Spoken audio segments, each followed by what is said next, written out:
to a very special edition where we are tracking the cabinet reshuffle today, calling it Modi's A-Team. This is the first facelift that the Modi cabinet will get today. The first expansion, whether it's political compulsions at work or a talent deficit, is something we're going to find out over the next 30 minutes. A power-packed panel joins us right here on ET Now. Thanks each one of you for being with us. Sagarika Ghose, Bibek Debroy and Smita Prakash. We're going to start with Gauri Dwivedi and get us a quick update of what should be expected in this cabinet reshuffle. This is the first. It was in the making for a very long time. We were expecting it to come after almost 5.5, 6 months of being in government. This is the first facelift that the cabinet is getting. We also want visuals to go on the screen from the Rashtrapati Bhavan, where the swearing in will indeed happen. Gauri, over to you. 22 new names. We have an idea who's coming in? Absolutely, Supriya, we have a fair idea of really what will be the shape of Modi's cabinet after this expansion. It's largely political compulsions that are driving the expansion. A lot was talked about technocrats coming in, a lot was talked about Modi actually putting a huge premium on merit, but largely it is political compulsions that are driving the expansion. Look at inclusion of first-time MPs like Rajyavardhan Rathore or Babul Supriya actually making their way into the cabinet. As far as ranks are concerned, it's expected to have 4 cabinet ministers, 3 Minister of State with independent charge and 15 MOS. But largely political compulsions driving it. Bihar goes to polls next year, which is the reason why a lot of Bihar MPs are in fact going to be inducted in the cabinet. Of course, strongman from Bihar, Rajiv Pratap Rudy, is expected to be given Minister of State with independent charge, and of course a man who was responsible or is being credited for party's victory in Maharashtra. Besides him, of course, Giriraj Singh, Ram Kripal Yadav, some of the other faces, prominent faces that are likely to find a place in Modi's Council of Ministers. Beyond that, strongman from Telangana, Bandaru Dattatreya, also going to have a also going to be part of Modi's Council of Ministers. Of course, there are some ministers who are expected to have the industry has been wanting to join the Council of Ministers for a fairly long time. That includes Suresh Prabhu, a man who's supposed to have a huge in-depth knowledge and expertise in the area of energy. He's likely to get railways. That's what sources are telling us. And also Jayant Sinha, son of Yashwant Sinha, and also a man expected to have great expertise in the area of finance, is likely to join as MOS in the finance ministry. One quick word really as far as JP Nadda. He is expected to be an important player and will be, of course, given the charge of rural development ministry. A huge key man for Narendra Modi, a man with great organizational skills, and of course is being rewarded for party's recent victories in Haryana and Maharashtra. Gauri Dwivedi, appreciate you getting us up to date with the names that are coming in. 22 new names. Remarkable, though, is that 4 of them are actually coming through the Rajya Sabha route, despite the 283 they have in the lower house of parliament. Thanks very much indeed. Let's begin our discussion. You're getting visuals on your screen of people seated in. The swearing-in ceremony is going to begin shortly after the arrival of President Pranab Mukherjee. Professor Debroy, let me come to you. This reshuffle was in the making for a very long time. It has finally come in. People are calling it Modi 2.0, the facelift for the new government, all of that. The question is, what has really triggered this reshuffle? Is this political compulsion, or is this a talent deficit that Mr. Modi realizes exists in his Council of Ministers? Well, I don't quite like the word political in the sense that every cabinet is the outcome of a political process. But one must realize that there were several ministers in the earlier cabinet who had been saddled with more than one portfolio, and clearly that was unfair in terms of delivering.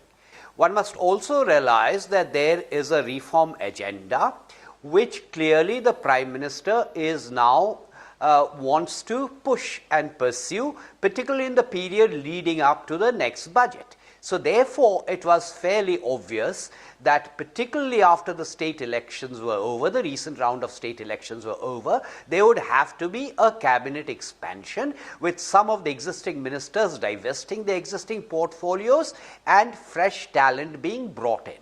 In the process of bringing in fresh talent, as I said, obviously there are political considerations that indeed come into play. Fair point indeed. You do not like the word political, but this is a political process nonetheless. Sagarika Ghose, let me hand this over to you. Which side of the debate do you stand on? Yes, there were multiple portfolios, 7 of them, which were being held by one minister alone. So there was a sort of a talent deficit that the one did think in the first few months of the government. But is this being driven by political compulsions? Bihar goes to elections, 4 Rajya Sabha MPs. Is this largely being driven by political compulsions, contrary to what was being talked about, that merit alone will drive the Council of Ministers? Well, Supriya, I just want to take forward what Bibek Debroy was saying, is that I think the Prime Minister is going in for a kind of balancing act. Yes, I think there are political compulsions. Bihar is the next big election, which is why you have a strong Bihar representation. You have a Rajiv Pratap Rudy, you have Ram Kirpal Yadav, him the famous right hand of Lalu Prasad Yadav, who actually defected from the RJD and defeated Lalu's daughter Meesa Bharti in Patliputra. So you have the Yadav factor there, you have the Giriraj Singh, the Bhumihar factor of Bihar also coming in there. Both Giriraj Singh and Ram Kirpal Yadav seen as people who can perhaps take on Nitish Kumar in Bihar. So I think those political compulsions are there. But I think there's also a point in what Bibek Debroy was saying, is that, you know, minimum government had become stretched government.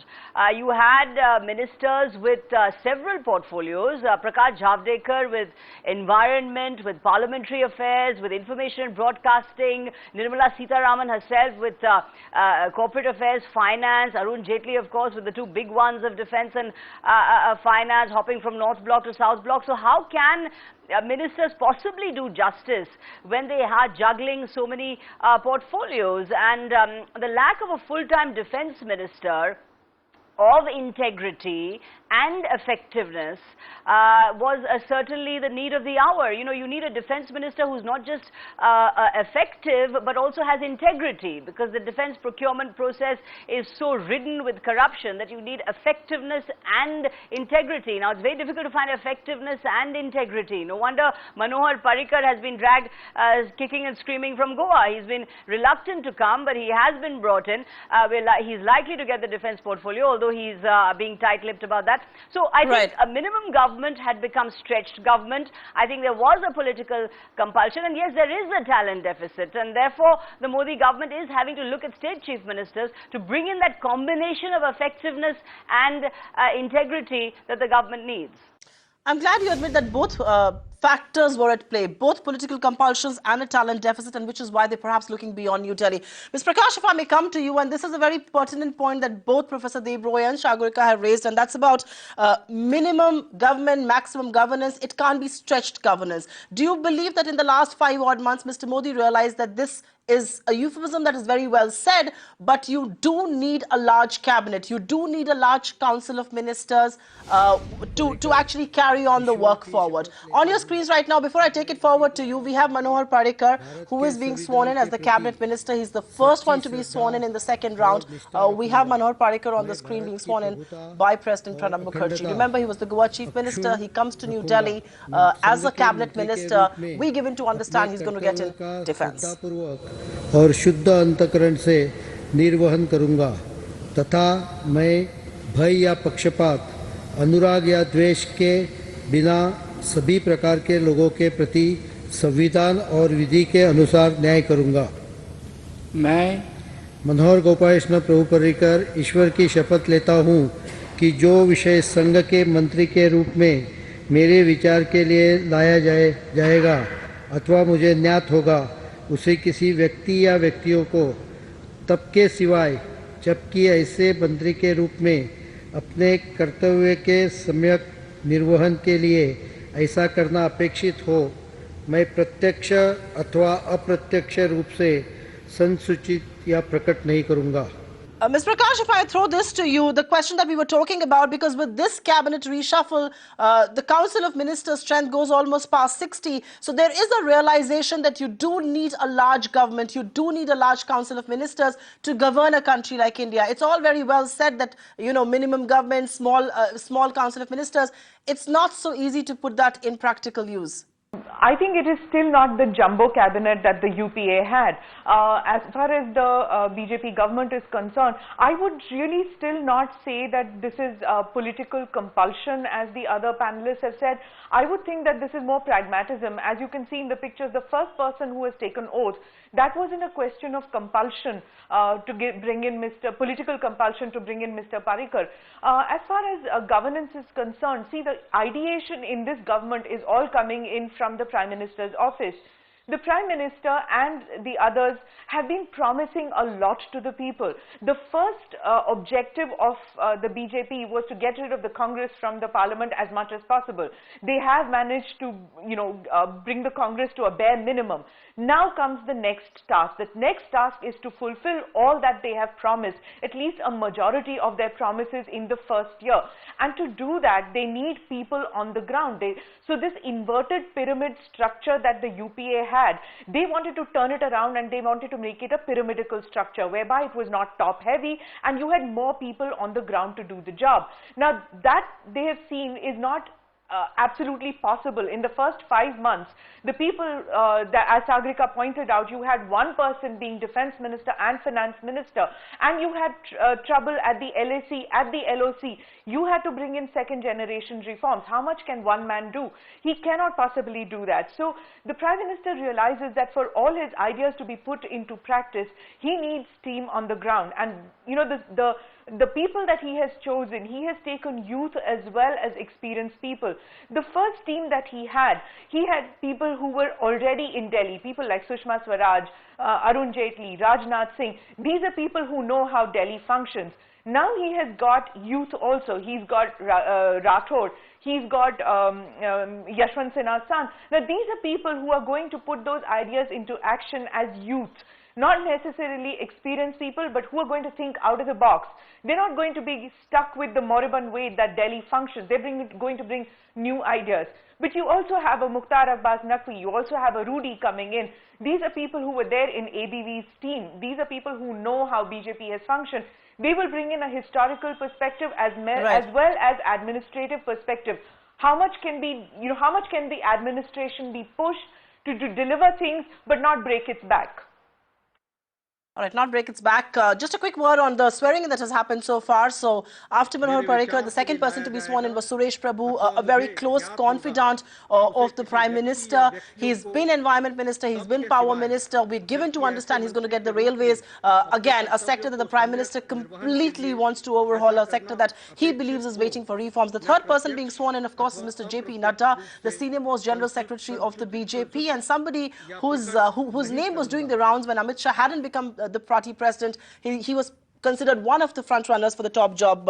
Professor Debroy, if I may come to you, there was a lot of back and forth between the Sena and the BJP as far as its own nominees are concerned. Suresh Prabhu clearly finding favour with the Prime Minister, a man he perhaps entrusts with the railways.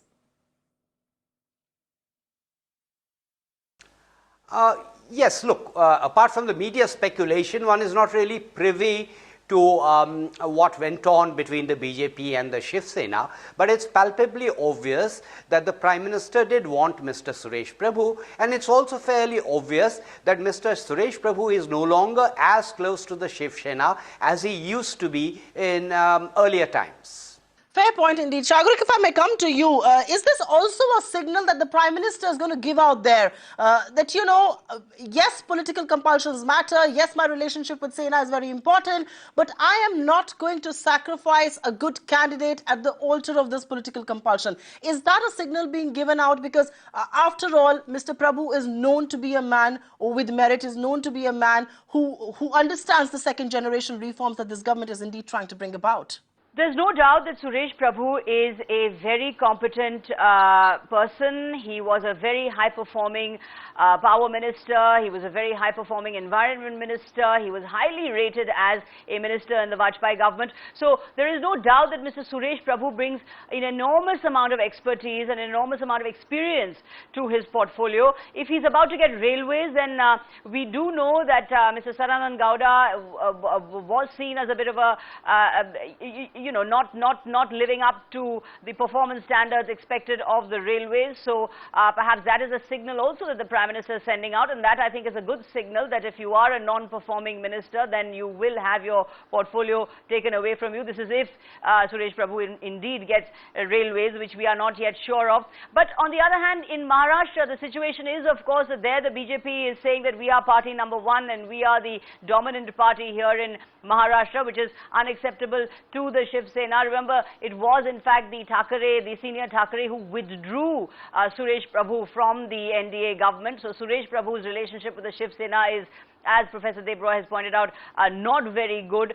Therefore, I think for the Prime Minister to say that he does still want to go ahead with Suresh Prabhu. We earlier heard he was tipped to become the head of the new planning commission, in whatever form that body was to be resurrected, but we're now hearing, of course, that he is joining the cabinet. I think the point coming across here is that Mr. Modi really is doing a balancing act. You know, you have a Suresh Prabhu, you have a Jayant Sinha, you have the Manohar Parrikar coming in, but you also have a JP Nadda, you have a Sadhvi Jyoti, you have Birinder Singh coming in from Haryana, the Jat face. So it's a balancing act. It's a balancing act that balances merit, that balances competence, that balances ministerial experience at the same time with the organization people, with Sangh members, and with representation from people who are in key states. I mean, the inclusion of Babul Supriya, for example, is a case in point.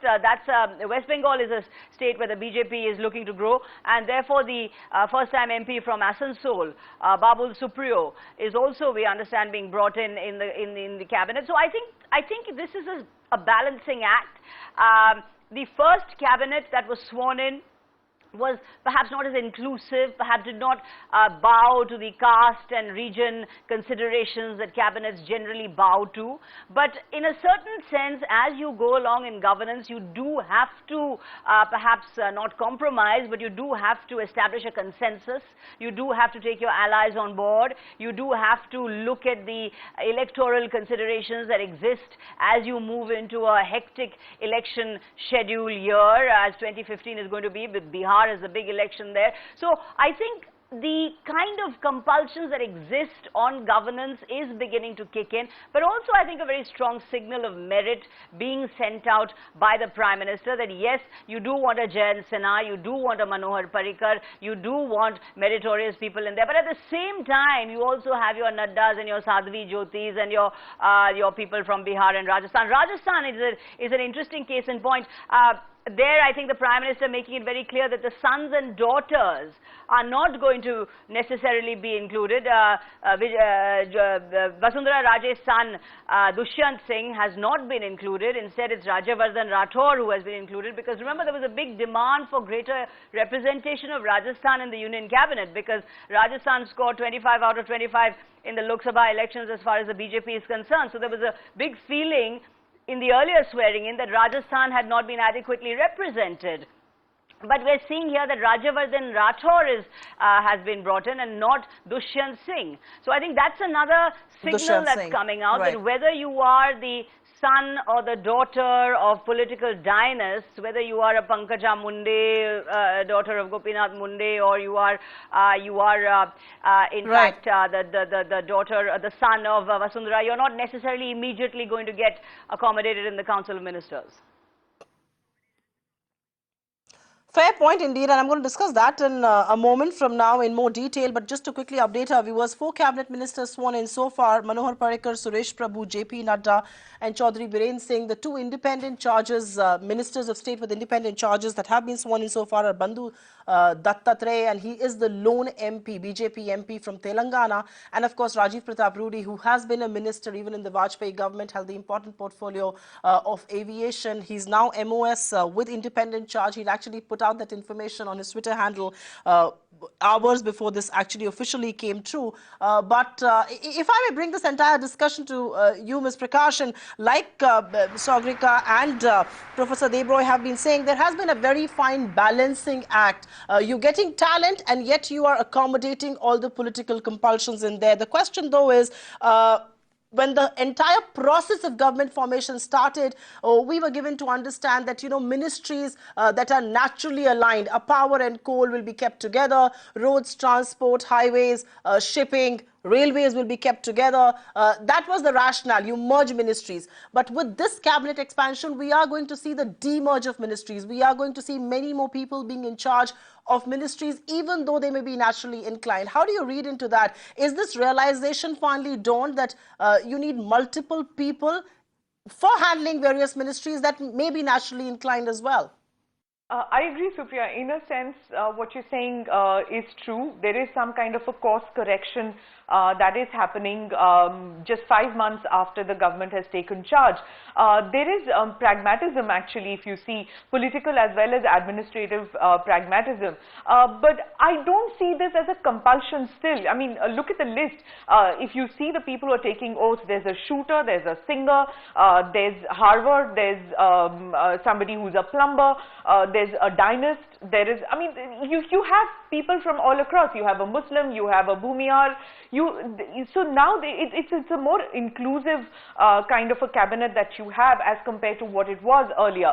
As far as administration is concerned, as I said, it's easy said than done about, having a minimum government and maximum governance. When you actually get down to brass tacks, if you really want the urgency and accountability that the PMO is demanding from its ministers, they need to be more people on the job. I mean, look at the way Sushma Swaraj is traveling all the time.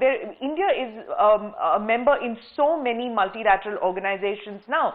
So you need people really to do the job in Delhi as well. So as far as the PMO is concerned, if it needs to deliver on all the promises that it has made before the UP elections, and for Jharkhand and Jammu and Kashmir, it needs to deliver on all that it has promised, and it needs people on the job. It needs point persons. The Prime Minister having a tea before the cabinet reshuffle, very interesting I see out there. Clearly he has spoken to the team that he's going to be swearing in hours before that and made it clear to them that he expects them to deliver. Straight and narrow, this is what is going to be asked of you and you have to deliver.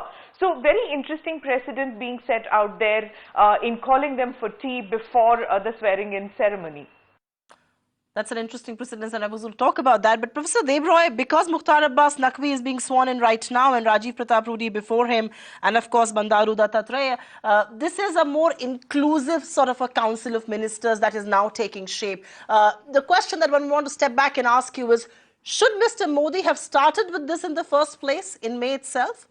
Well, look, before reacting to that, I want to make 2 quick points. Firstly, there is indeed a case, as you asked a question earlier, for rationalizing ministries.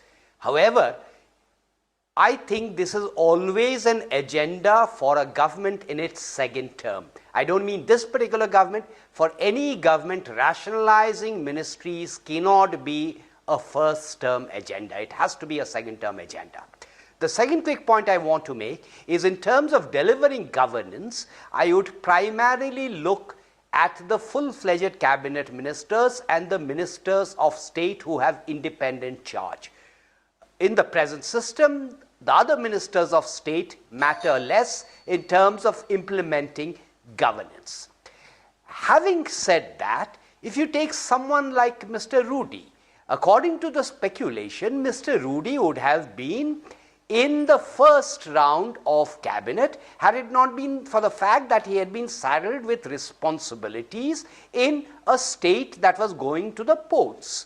So I think the balancing exercise is not just now, it is also partly due to the fact that some states had the sequencing of elections and some of the prospective ministers were busy in those elections, and now is the time to induct them. Fair point indeed. Now is the time to induct them, and which is why Rajiv Pratap Rudy gets a phone call and also gets elected to Minister of State with independent charge. Remember, he did defeat Rabri Devi while he was in Bihar. The other man who defeated the Lalu Prasad Yadav family, especially Misa Bharti, his daughter, was Ram Kirpal Yadav. He's being sworn in as we speak right now. So the names that have done the rounds so far, and I'm going to quickly update our viewers with that, are the 4 cabinet ministers: Manohar Parrikar, Suresh Prabhu, JP Nadda and Chaudhary Birinder Singh. And after that, of course, 5 other ministers have been sworn in, 3 with independent charge, ministers of state, and the rest of them ministers of state under a cabinet minister. But Sagarika, if I may come to you, and the point that Professor Debroy was making, some of this list was in the making a long time. It is just that because of state assembly elections, because people like Rajiv Pratap Rudy were involved with state assembly elections, these names did not come. If I were to just turn the focus and ask you from the constituents that we cater to, how should corporate India be reading into the names that are being sworn in today? Some of them have a very business-friendly image. They do. I think the inclusion of Suresh Prabhu should certainly bring cheer to corporate India. He is someone who corporate India did want to see in some sort of leadership role in the government, and he has been brought in. Someone like Jayant Sinha, also extremely reformist and modern in his outlook, and as we know, Harvard educated and young, someone with a vision for the reformist economy. So he also has been brought in. I think the signals for reform and for moving in a reformist direction are there for this government. The government is sending out that signal. I think the signal also being sent out for railways is interesting, because if indeed Mr. Parrikar gets Mr. Prabhu gets railways, as we're hearing, then it would mean that Mr. Sadanand Gowda has been moved out, and Mr. Sadanand Gowda was seen as a non-performing railway minister. So if the signal also is that a non-performing minister is going to be moved out and a more efficient face is being brought in, then that is again a very positive signal, I think, for corporate India to take over there. And just to pick up on what Bibek Debroy was saying about the merging of ministries, there was talk of the integrated energy portfolio. Mr. Nitin Gadkari has been talking about the integrated transport portfolio. So there is a strong case, I think, for the integration of these portfolios, and perhaps we will see that in the future. But for the moment, the workload is such, I think, on the present government before this reshuffle, is that you really had to go in to get more hands on deck. I mean, you had a Nirmala Sitharaman traveling incessantly in her role in corporate affairs, and then also discharging her role in finance. So I think it was very difficult for her to manage these two ministries. Prakash Javadekar is really a case in point, where he had 3 major ministries. He's also Minister of State and of Parliamentary Affairs. So how can ministers possibly do justice to such huge charges? So I think there again, as I keep saying, minimum governance should not become stretched government. But at the same time, I think the signals for corporate India in the inclusion of Suresh Prabhu, in the inclusion of Jayant Sinha, in the inclusion also of a Birinder Singh and a Rajavardhan Rathore, who also have spoken about the need for forward-looking economic policies. I think all this is good and sends out positive signals for corporate India. Fair point indeed. Sarwar Lal Jat, as we speak, is being sworn in, and for obvious reasons, you can actually see the camera focus on Vasundhara Raje for more reasons than one. Smita Prakash, if I may come to you, and the same question is what I would want to point to you at. There was a lot of clamor. We were made to believe technocrats will be brought into the government. We were made to believe people from outside of India may actually be inducted in for more refreshed thought, more refreshed decision making to happen. That hasn't really happened. And like we said, it is a balancing act between politics on one hand, merit on the other. The fact is that this list has names that will perhaps excite corporate India. Do you buy that argument? Do you agree with us? See, Supriya, what I see it is that now you have a full-time finance minister. Nothing else sends out a signal to corporate India more than having that. That here's a man who's going to now focus completely on delivering on all that Mr. Modi has promised. Now, the second generation reforms, which have taken a back seat for the past 3 to 4 years, that has to be brought to the forefront. And taxation laws, now those have to be simplified, those have to be made more pragmatic. If that is delivered in the next 1 year, then Mr. Modi would have delivered a lot of what he had promised. And as far as corporate India is concerned, they should be happy with this new team that has come into place. I don't see why they should feel that the new cabinet will not be able to deliver on what Mr. Modi had promised and what they had expected out of the cabinet.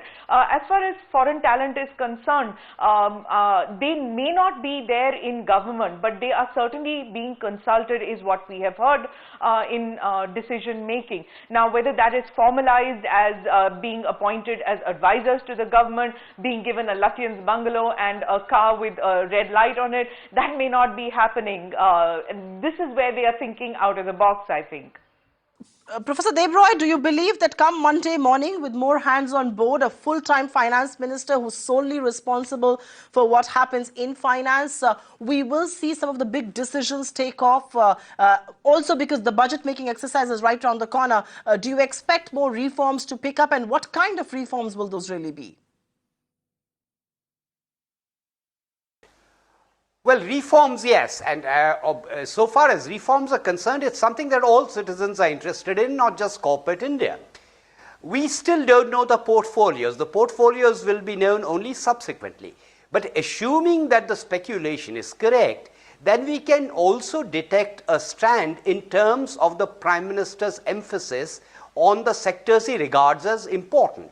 And those clearly are now, or have always been, finance, as has been mentioned, and railways as part of the broader agenda of infrastructure. And we've known this from the Prime Minister's speeches, that these are areas he regards as extremely important, infrastructure in all of its dimensions, and even education. So clearly there will be a thrust and an emphasis on these. The additional point I want to make is one must also realize that there are constraints in terms of getting people elected. Ideally, the entire cabinet should be through the Lok Sabha route. Unfortunately, that doesn't always happen, and some people have to be inducted via the Rajya Sabha route. But there are understandable constraints in terms of getting in people through the Rajya Sabha, be it for people who belong directly to the political class, or be it the category of people that you're describing as technocrats. That's a very valid point, and I want to take that discussion forward. Sagarika, we're always given to understand it's the lower house that has authority. After all, you're accountable to the people who elect you directly with that majority that the BJP has, 283. Is it unfortunate at some stage that a whole host of people, whether it was the first cabinet which was sworn in, or even in this reshuffle, I can see almost 4 to 5 people being actually sworn into the Rajya Sabha route. Is that unfortunate at one stage? Well, Supriya, I think it comes down to what you were saying about the talent deficit. The fact is that you need talented people in defense, you need talented people in railways, you need talented people in finance. Now, if you do not have that talent pool available to you through the Lok Sabha route, then what are you going to do? You're going to have to go through the Rajya Sabha route in order to get talented people on board. Remember, you're facing a very high level of expectation from the public now. Mr. Modi knows that the expectations from him are, in fact, astronomical as far as the public are concerned. Public is concerned. He has to deliver on growth, he must deliver on a clean image, he must deliver on people who are good administrators. Now, it's very difficult to find such people coming out through the Lok Sabha route, which unfortunately does reflect the caste and community considerations of our electoral process, and therefore to find actually talented people is the issue. And I think that is going to become more and more central actually to future governance. Where are you going to find the talented people? I mean, you do have in the Congress, perhaps because of its longer history of being in government, you do have a greater available pool there. The BJP so far does not have the similar level of perhaps experienced people, those who have been experienced in government, who have held ministerial portfolios to choose from. So you simply don't have that many people with you. Now, where are you going to get, as I keep saying, effective people who at the same time have integrity? You want a defense minister who's not on the take. You want a defense minister who's honest. Yet you want a defense minister who's highly capable. Now, where are you going to get this person if this person has not been elected through the Lok Sabha route? Time and time again, this contradiction, I think, is repeatedly going to arise. And at the same time, you are going to have to accommodate your allies, you are going to have to accommodate your state faces, you are going to have to accommodate your organizational people. In that sense, it's been said this is a kind of congressization of this government. You do see that not as much of a jumbo cabinet as Smita pointed out of the UPA, and certainly not that level of compromise as the UPA had come to represent, and not that level of a graft that the UPA had come to represent. But you certainly see that consensus building approach even in this particular cabinet of states, of organization people, of Sangha leaders, of also the technocrats. So I think that rainbow coalition, that rainbow approach, that characterizes government, it characterizes this particular cabinet as well. And as I say, you can't find talented people necessarily from the central leadership. The fact that you had to go to Goa to find a Manohar Parrikar to come and to take over defense, if he is indeed getting defense, shows you what kind of talent deficit there is, as you were saying. The fact is, Manohar Parrikar did not even want to come to Delhi. The reports in Goa says that he was highly reluctant. He has literally been brought here almost kicking and screaming. So the fact is that he has been brought to Delhi, perhaps, against his wishes. He's been asked to take up this portfolio simply because it's obviously clear that there is no one at the central level who can take on the portfolio of defense as an effective person who also has integrity. So it's a tall order to be a defense minister. We know exactly what the problems were in defense procurement when Mr. Antony was the defense minister. There simply were no defense purchases. Defense procurement was at an all-time low. Earlier there were instances where defense ministers simply presided over a ministry of graft, where massive kickbacks took place. So Right. defense is a key portfolio where you need to be honest as well as talented. Now, honesty and talent is very difficult to find necessarily in our electoral process. So you have to perhaps go through the Rajya Sabha route. And I guess that's a compromise, and one needs to concede to this new fact emerging that you may not find talent in the lower house of elected members. You may actually have to go through the Rajya Sabha route, more nominated members really taking charge. Smita Prakash, if I may throw this to you, is this a reality that one needs to concede with, make peace with, that more and more people who are talented, and Mr. Modi likes talent, he likes merit over political discourse. If that were to be the case, then in polity to come, in years to come, more and more people will really come through the Rajya Sabha route, and the Lok Sabha will really have, yes, you'll have the majority of 283, but you may not have a talent pool to tap, so to say. I think I'm very happy that as Sagarika said, the go to Goa business.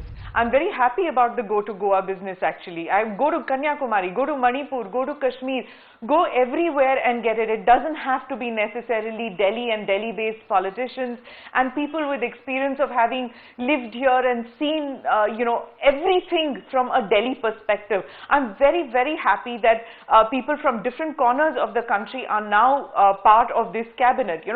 It's more inclusive. It's got people from everywhere. It's not just Delhi-based glasses, and that's probably the reason, because we have somebody south of the Vindhyas now who's a prime minister who's thinking beyond just Delhi. So I'm very happy in that respect that you have representatives from different corners. You have representatives from Rajya Sabha. I see nothing wrong in the fact that you have people from the Rajya Sabha also. I think it's a pragmatic thing. We've had a prime minister from the Rajya Sabha for 10 long years.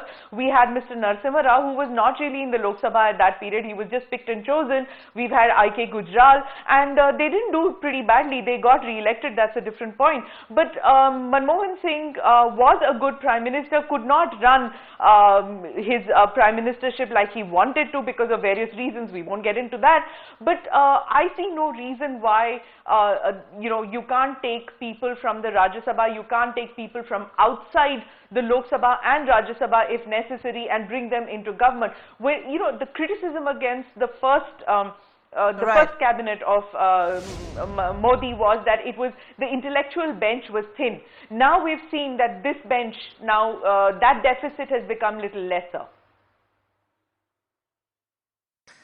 It's a larger intellectual bench. So today, I want to cut across to the swearing-in ceremony because Jayant Sinha is being sworn in right now. He's tipped to be the Minister of State for Finance, is at least what we've been given to understand. Again, a man who knows the markets. Again, a man who the markets want to hear. He understands their language, and which is perhaps why he is being brought in.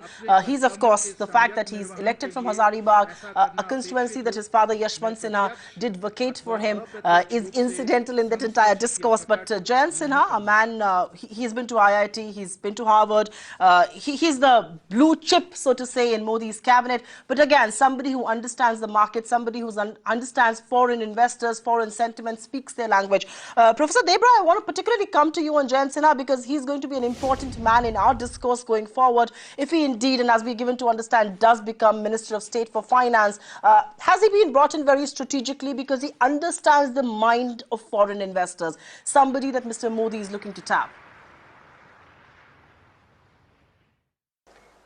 Again, I would not get fixated on foreign investors per se. And by the way, which also means you've probably lost a panelist in your discussions. Nor do I think one should get fixated on whether he or Mr. Parrikar is from the IIT or not. The question is, are these good people to have in the cabinet? The answer, of course, is yes. Are these people who believe in reforms, however you choose to define them? The answer is yes. Therefore, these are good people. They should be there in the cabinet. And Ministry of Finance indeed is an important ministry where one does need not just the finance minister, one needs good ministers of state with perhaps independent charge. So therefore, the limited point, Jayant Sinha is a good addition to the cabinet.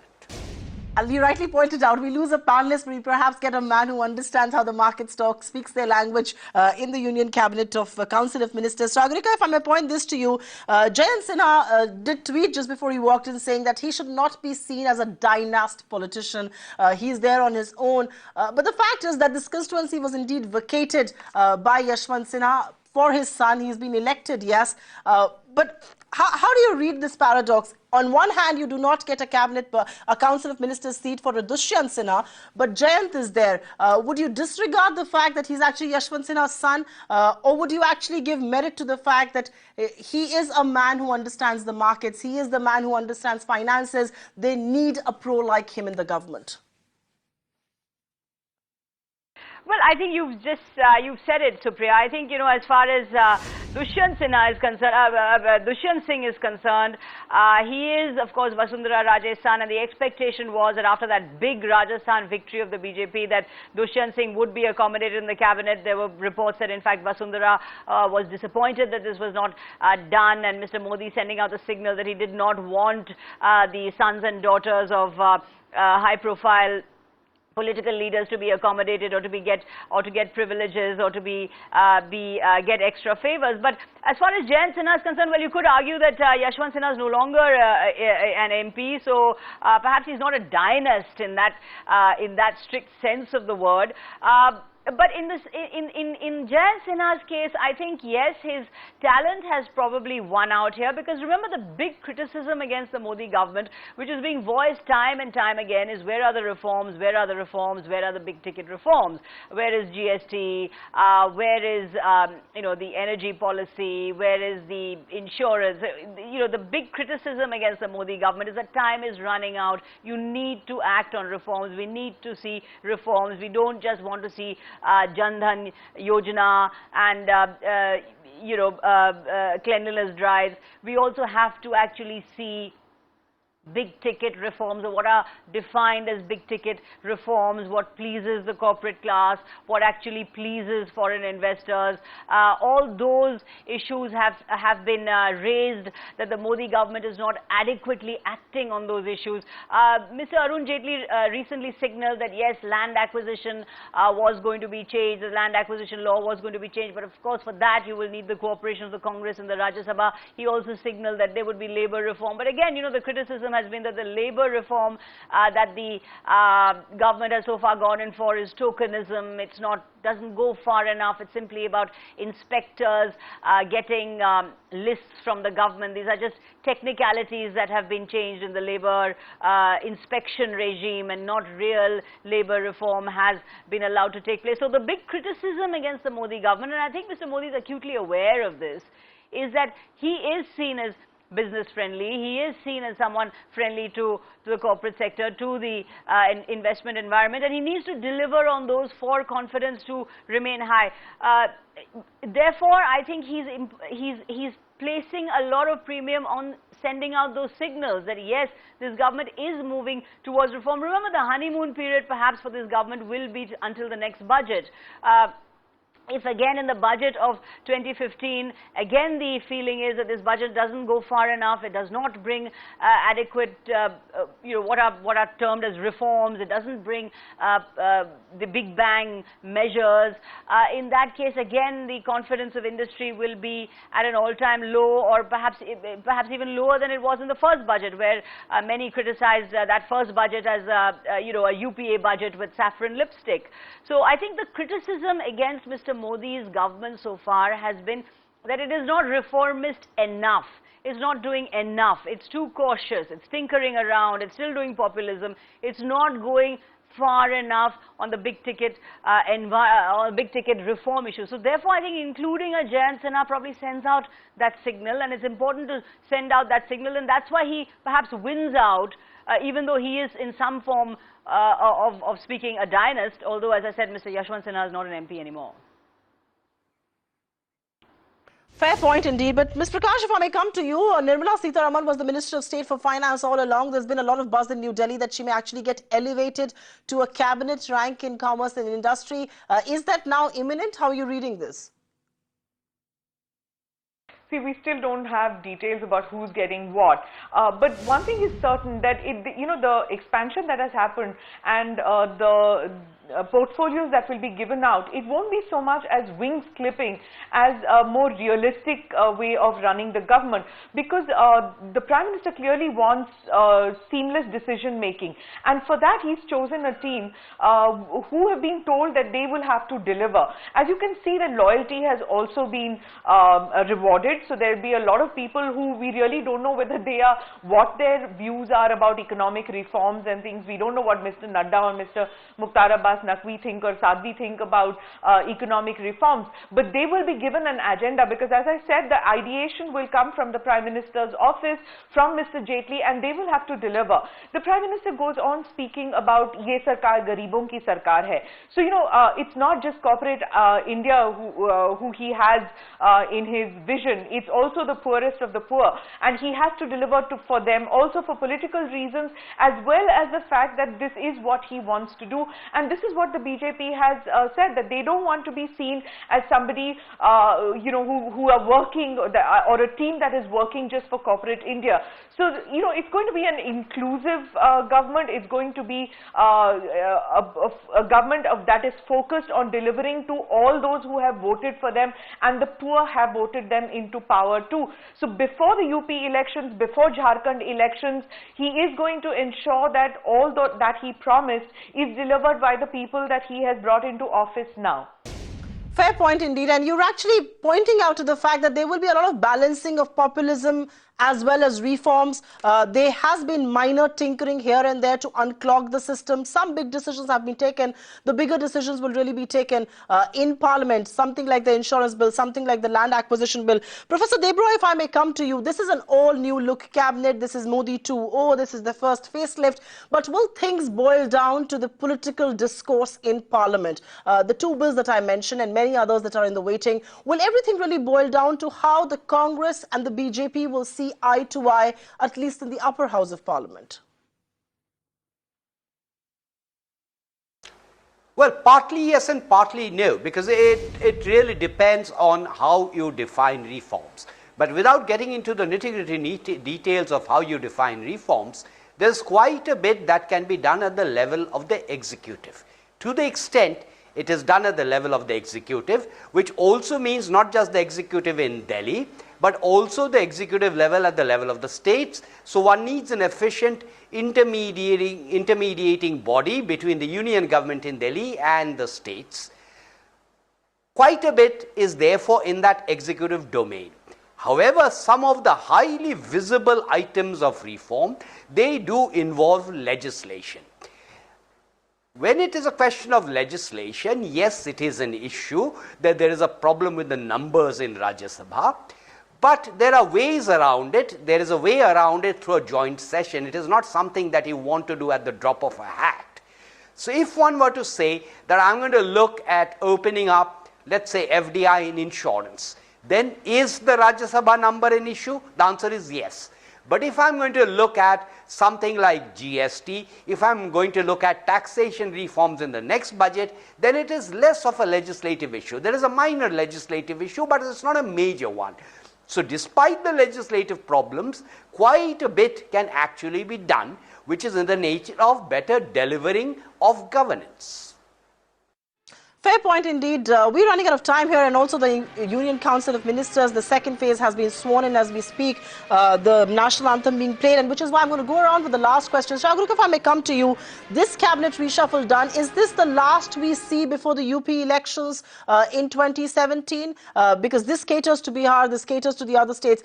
This doesn't really cater to UP so much, 73 odd MPs from there. Is this the last cabinet reshuffle we really see in a run-up, at least to UP elections in 2017?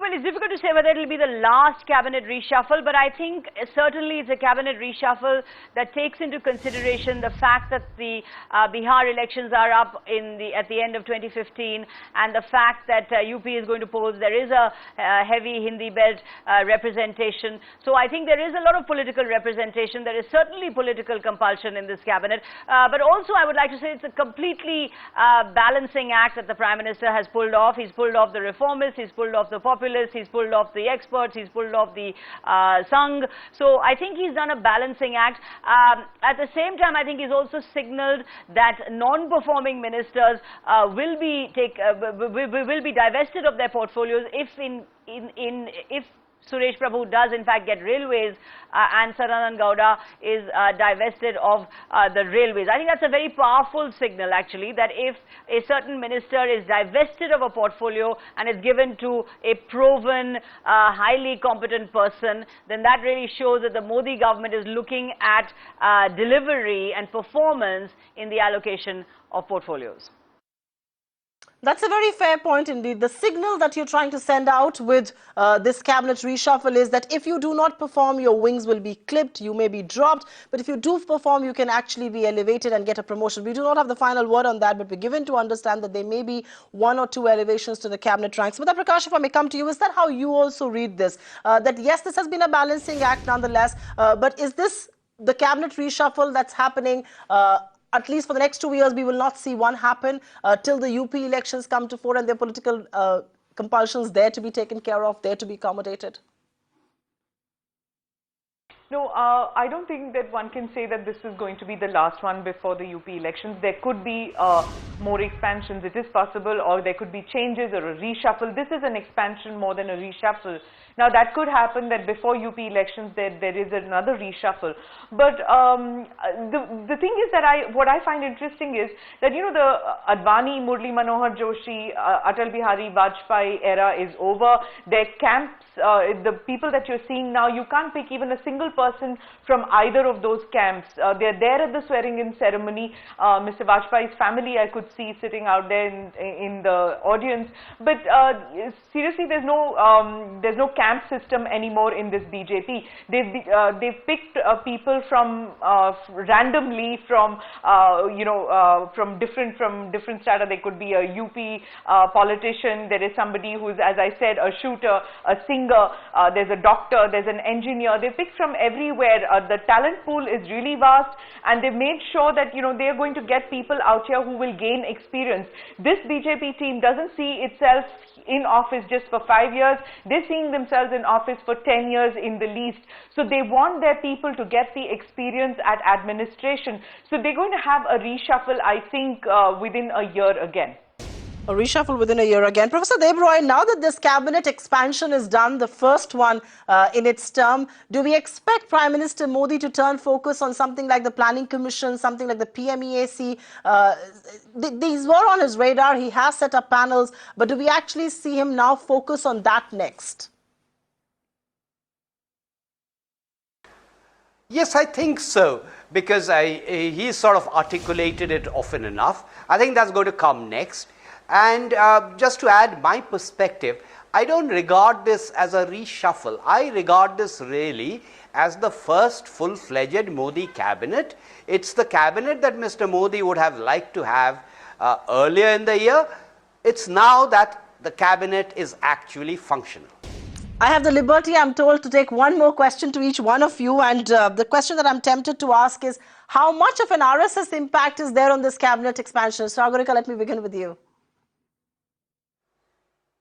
Well, I've just seen a tweet from the veteran journalist Prabhu Chawla, who has tweeted that it's Achhe Din for the Swayam Sevaks because they have all been accommodated. That's Prabhu Chawla's tweet that I was just looking at on Twitter. No, I think that the RSS is increasingly important in governance at all levels, and I think you have a Mr. J.P. Nadda, you have the Sadhvi Jyoti. So I think the Sangh aspect is there certainly in this government and in the cabinet, and I think that the lines of communication between the government and the RSS are completely open. I think Mr.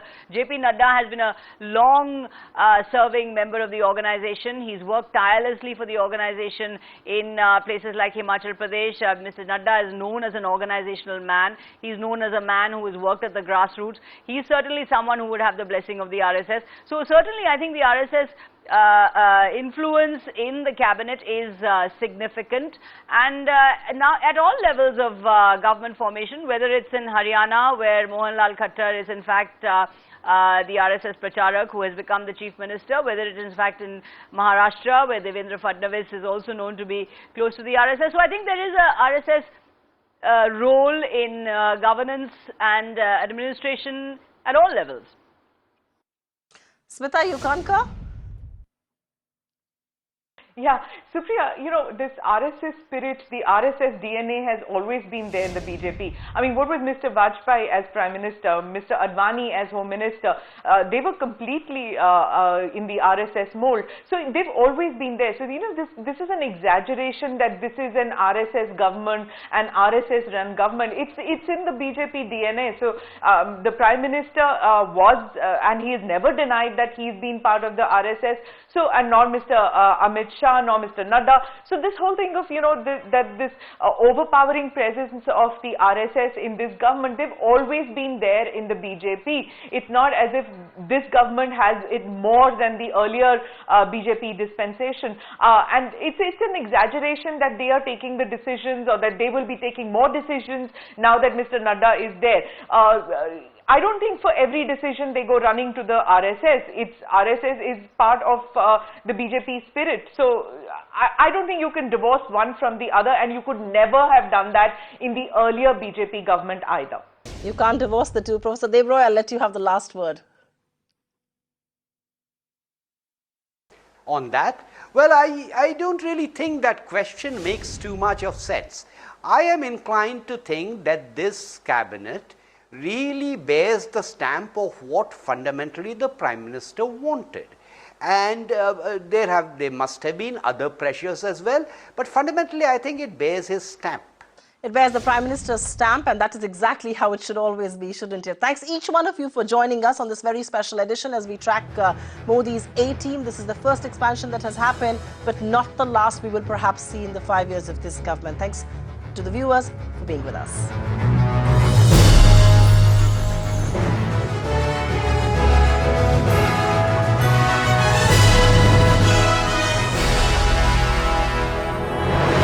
Find us on Facebook at facebook.com/ETNow, and don't forget to click the like button. You can also follow us on Twitter at ETNowLive. To stay updated with all our programming, hit the subscribe button on our YouTube channel by logging on to youtube.com/user/ETNow.